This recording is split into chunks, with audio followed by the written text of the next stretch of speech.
સત્તાધારનો વિવાદ દિવસે ને દિવસે વકરી રહ્યો છે। આ બધાની વચ્ચે સત્તાધારમાં લગભગ રવિવારે દરેક સાધુ સંતો તેની સાથે જ જેટલા પણ લોકો છે જે આ સંસ્થા સાથે જોડાયેલા છે તે લોકો એકઠા થવાના છે અને તેની જ એક પત્રિકા સોશિયલ મીડિયામાં અત્યારે ખૂબ વાયરલ થઈ રહી છે।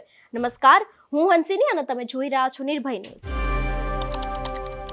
સત્તાધાર વિવાદમાં વિજય બાપુ પર અનેક એવા આક્ષેપો લાગવામાં આવ્યા છે। એ પછી તેમની પ્રેમિકા ગીતાબેનને લઈને હોય કે પછી જમીન કૌભાંડને લઈને હોય, આ બધાની વચ્ચે હવે સૌથી મોટો ખુલાસો એ થયો છે કે અત્યારે હાલ સોશિયલ મીડિયામાં સત્તાધારને લઈને એક પત્રિકા છે તે ખૂબ જ વાયરલ થઈ રહી છે। આજે આપણે તે પત્રિકા વિશે જ વાત કરવાની છે। સૌથી પહેલા તો પત્રિકા ઉપર નજર કરવામાં આવે તો આ સમગ્ર પત્રિકા અત્યારે હાલ સોશિયલ મીડિયામાં ખૂબ જ વાયરલ થઈ રહી છે અને રવિવારે જેટલા પણ સાધુ સંતો છે અને ત્યાંના જેટલા પણ સેવક છે તે લોકોને હાજર રહેવાની વિનંતી કરવામાં આવી છે।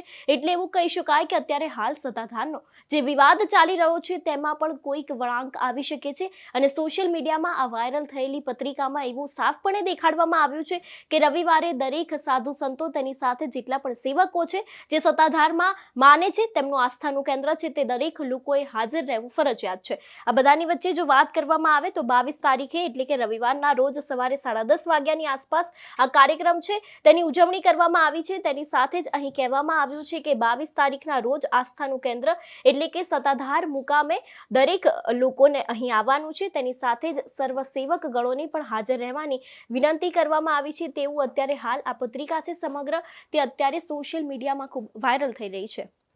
આ બધાની વચ્ચે સવાલ એક એ જ થાય છે કે આની પહેલા પણ મેં જ્યારે સુખરામદાસ બાપુ સાથે વાતચીત કરી હતી તેમને પણ એવું કહ્યું હતું કે દરેક સાધુ સંતો થોડાક જ સમયમાં મળી રહ્યા છે અને સત્તાધારના જે વિજય બાપુ છે તેમના ઉપર આક્ષેપો લગાડવામાં આવી રહ્યા છે તેને લઈને પણ હવે નિરાકરણ આવવાનું છે। આ બધાની વચ્ચે હવે સોશિયલ મીડિયામાં આ પત્રિકા વાયરલ થવી એના ઉપરથી લાગી રહ્યું છે કે લગભગ સત્તાધારનો વિવાદ છે તે હવે દિવસે ને દિવસે તો વધી જ રહ્યો છે, પરંતુ હવે આ બધાની વચ્ચે રવિવારે સત્તાધાર વિવાદમાં કદાચ કોઈ નવો વળાંક પણ આવી શકે છે, કારણ કે સત્તાધારનો જે વિવાદ છે તે દિવસે ને દિવસે વધી રહ્યો છે। અનેક એવા રાજકીય નેતાઓ હોય કે પછી અનેક એવા સાધુ સંતો હોય એક બાદ એક પોતાનું નિવેદન આપી રહ્યા છે, પોતાની પ્રતિક્રિયા આપી રહ્યા છે, પરંતુ હવે આ બધાની વચ્ચે આ પત્રિકા છે તેનાથી પણ એવું લાગી રહ્યું છે કે હવે આ વિવાદમાં કોઈક નવો વળાંક છે તે આવી શકે છે। આની પહેલા આપણે રાજકીય વળાંકમાં જોયું હતું કે કોંગ્રેસના પૂર્વ ધારાસભ્ય પ્રતાપ દુધાત દ્વારા પણ કહેવામાં આવ્યું હતું કે સીબીઆઈની માંગ કરવામાં આવે અને તેનાથી જ દૂધનું દૂધ અને પાણીનું પાણી છે તે સત્તાધાર વિવાદમાં સાબિત થશે।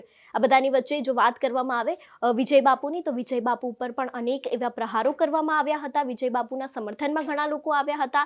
જૂનાગઢના મહેશગીરી બાપુ હોય કે પછી બીજા કોઈ સાધુ સંતો હોય તે લોકો વિજય બાપુના સમર્થનમાં આવ્યા હતા અને ઘણા બધા એવા લોકો છે જે વિજય બાપુના મોટા ભાઈ છે નીતિન ચાવડા તે લોકો તેમના વિરુદ્ધ બોલતા હતા કે સત્તાધારમાં અત્યારે હાલ કેવી કેવી વસ્તુઓ ચાલી રહી છે, તેની સાથે જ જમીન કૌભાંડ પણ થઈ રહ્યા છે, તેવા પણ અનેક એવા આક્ષેપો વિજય બાપુ ઉપર લગાડવામાં આવ્યા હતા। આ બધાની વચ્ચે જે સત્તાધારનો વિવાદ સામે આવ્યો હતો તેને લઈને હવે એક પત્રિકા જાહેર કરવામાં આવી છે અને તેમાં જ કહેવામાં આવ્યું છે કે હવે લગભગ રવિવાર 22 તારીખના રોજ દરેક સાધુ સંતો મળવાના છે અને સાધુ સંતો દ્વારા ત્યાં કદાચ કોઈ મીટિંગ કરીને આ સત્તાધારનો વિવાદ છે તેનો અંત લાવવામાં આવશે અથવા તો પછી તેમાં કોઈક નવો વળાંક આવી શકે છે તેવું પણ લાગી રહ્યું છે।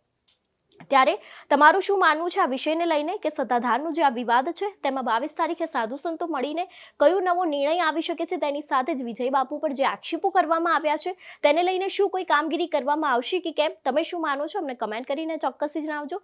તેની સાથે જ અમારી ચેનલ નિર્ભય ન્યૂઝને લાઇક અને શેર કરવાનું ભૂલશો નહીં। નમસ્કાર।